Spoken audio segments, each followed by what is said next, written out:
Paz, irmãos, que a graça de Jesus seja aí no teu coração, ministrando você, que o Espírito Santo possa te inundar nesse dia com a palavra de Cristo e você possa ser aí muito bendito e que tudo aquilo que eu reparti aqui possa entrar no teu coração e produzir edificação na tua vida.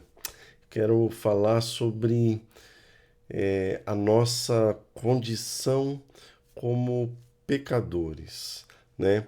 É um assunto que é base do Evangelho. O Evangelho é uma boa notícia, a melhor notícia, maravilhosa notícia que nós recebemos. Mas a boa notícia, ela só vai ter sentido se nós tivermos clareza de que antes tem uma má notícia, né? E eu queria fazer uma pergunta para você. Nós somos pecadores porque cometemos pecados ou cometemos pecados porque somos pecadores? Isso não é uma mera pergunta filosófica, mas é uma pergunta para que a gente entenda algumas diferenças.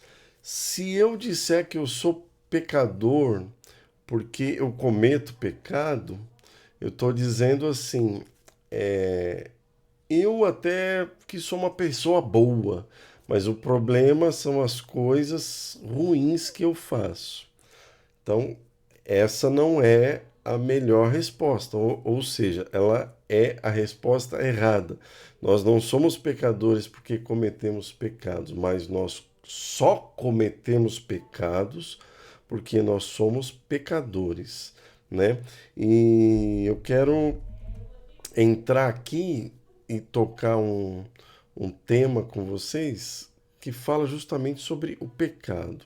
A Bíblia, ela vai usar algumas vezes a palavra pecado no singular e outras vezes a palavra pecado no plural, né? Por exemplo, Romanos capítulo 6, versículo 6 diz assim: Pois sabemos que o nosso velho homem foi crucificado com ele para que o corpo do pecado seja destruído e não mais sejamos escravos do pecado. Agora, Romanos 3,25 diz assim: Deus ofereceu como sacrifício para propiciação mediante a fé, pelo seu sangue, demonstrando a sua justiça. Em sua tolerância, havia deixado impunes os pecados anteriormente cometidos. Então a gente vai ver que em alguns momentos existe a palavra pecado no singular e algumas vezes a palavra pecados no plural. E existe alguma diferença? Qual é a diferença? Existe sim uma diferença. Eu quero explicar isso para você, que vai nos ajudar a compreender o Evangelho de uma forma simples, né? Mas vai trazer clareza para nós. A gente vai perceber que no livro de Romanos, do capítulo 1 até o capítulo 8, a gente percebe essa diferença. Pecados no plural são aquelas coisas ruins que eu faço, são os meus erros, né? É aquilo que eu cometo que fere a santidade de Deus, né? Tudo aquilo que ofende a natureza de Deus, né? E pode ser enumerado, tem nome, né? Mentira, adultério, roubo e tantas outras coisas. São como frutos de uma árvore. E nós vamos perceber uma maior ênfase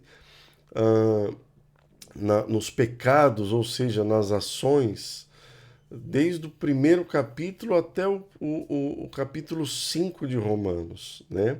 Agora, quando a gente vê a palavra pecado no singular, aí ele fala da minha natureza, fala do princípio que opera em mim. Quando eu sou convencido pelo Espírito Santo acerca do pecado, eu compreendo que eu cometo pecados, sim, mas mais do que isso, eu compreendo que existe algo em mim que é mais profundo, que é a minha natureza pecaminosa. Ou seja, eu só cometo pecados porque a minha natureza ela é pecadora, porque o pecado habita em mim. Então é muito importante a gente entender que dentro de nós há uma inclinação natural para pecar, um poder interior que quando o pecado entrou no mundo, né? Romanos capítulo 5 vai dizer que por um homem entrou o que? O pecado no mundo, né? E com o pecado a morte. Logo todos pecaram. Isso quer dizer que essa natureza passou a fazer parte de todos os homens, né? E então um impulso natural que nos leva a cometer pecados. Por quê? Porque é uma natureza pecadora em nós. E a maior ênfase no pecado como natureza está no capítulo 5 de Romanos, né? A partir do verso 12 até o capítulo 8, verso 39. Então, nós precisamos do perdão do Senhor para tudo aquilo que nós fazemos.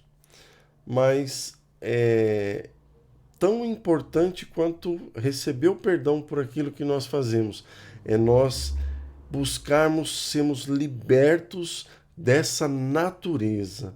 Nós precisamos nos arrepender do que fazemos, mas precisamos nos arrepender de quem nós somos. Precisamos ser libertos de quem nós somos, né? E a Bíblia, ela nos dá um caminho e uma resolução para aquilo que nós fazemos, mas nos dá também uma solução para aquilo que nós somos. O que nós fazemos, por exemplo, com os pecados? Ah, meu irmão, a boa notícia é que o sangue de Jesus, ele nos purifica dos nossos pecados. Ele soluciona o problema daquilo que nós fazemos. Romanos capítulo 5, verso 9 diz que como agora fomos justificados por seu sangue, muito mais ainda seremos salvos da ira de Deus por meio dele. Efésios capítulo 2, verso 13 diz: mas agora em Cristo Jesus, vocês que antes estavam longe, foram aproximados mediante o sangue de Cristo, né? 1 Pedro, capítulo 1, verso 18 e 19, diz assim: pois vocês sabem que não foi por meio de coisas perecíveis, como prata ou ouro, que vocês foram redimidos da sua maneira vazia de viver, que lhes foi transmitida por meio dos seus antepassados, mas pelo precioso sangue de Cristo, como de um cordeiro sem mancha e sem defeito.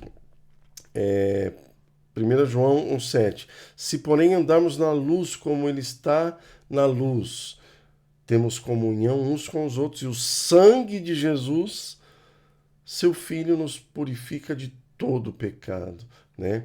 Ou seja, o sangue de Jesus nos purifica de cada um, né? Nós não temos mérito, não é por sentimento, mas é pelo sangue de Jesus que nós somos justificados. O sangue de Cristo nos purifica de tudo aquilo que nós fazemos de errado. Então é pelo sangue de Jesus que nós somos perdoados de todos os nossos pecados. Mas o que nós fazemos com o pecado, que é essa natureza, né? Que habita em nós?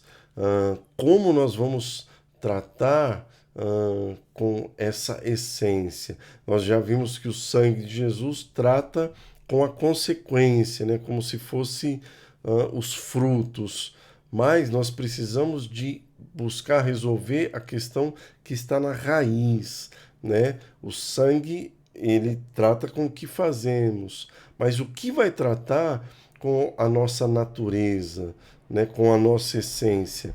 Existe uma verdade clara que eu já falei e quero reforçar, que nós precisamos compreender. Nós só cometemos pecados, né? Porque nascemos pecadores, né? Romanos 3:23 vai dizer, pois todos pecaram e destituídos foram da glória de Deus. Ou seja, o homem ele foi criado para glorificar a Deus, para viver para a glória de Deus, mas o pecado entrou e ele perdeu essa capacidade de viver para a glória, ele foi destituído da glória de Deus. Né? Romanos capítulo 5, verso 12 vai dizer, portanto, da mesma forma como o pecado entrou no mundo por um homem, e pelo pecado a morte, assim a morte também veio a todos, porque todos pecaram. Então, é um equívoco alguém pensar que é bom e a maldade é só aquilo que faz. Não, a nossa essência, a nossa natureza é má. E a esperança que nós temos, que Deus nos deu, e a solução para o problema dessa nossa natureza é, irmãos, a cruz, né? Ela resolve esse problema, ela atinge a raiz, né, dessa capacidade de pecar. Há uma grande revelação que nos enche de fé para que a gente creia que a cruz operando em nossa vida, ela vai nos libertar. Romanos capítulo 6, dos versos 6 ao 8, diz assim: sabendo isto, que o nosso velho homem foi com ele crucificado para que o corpo do pecado seja desfeito, para que não mais sirvamos ao pecado, porque aquele que está morto está justificado do pecado. Ora, se já morremos com Cristo, cremos que também com ele viveremos. Olha que coisa tremenda. Gálatas 5:24 diz: os que pertencem a Cristo Jesus crucificaram a carne com as suas paixões e os seus desejos.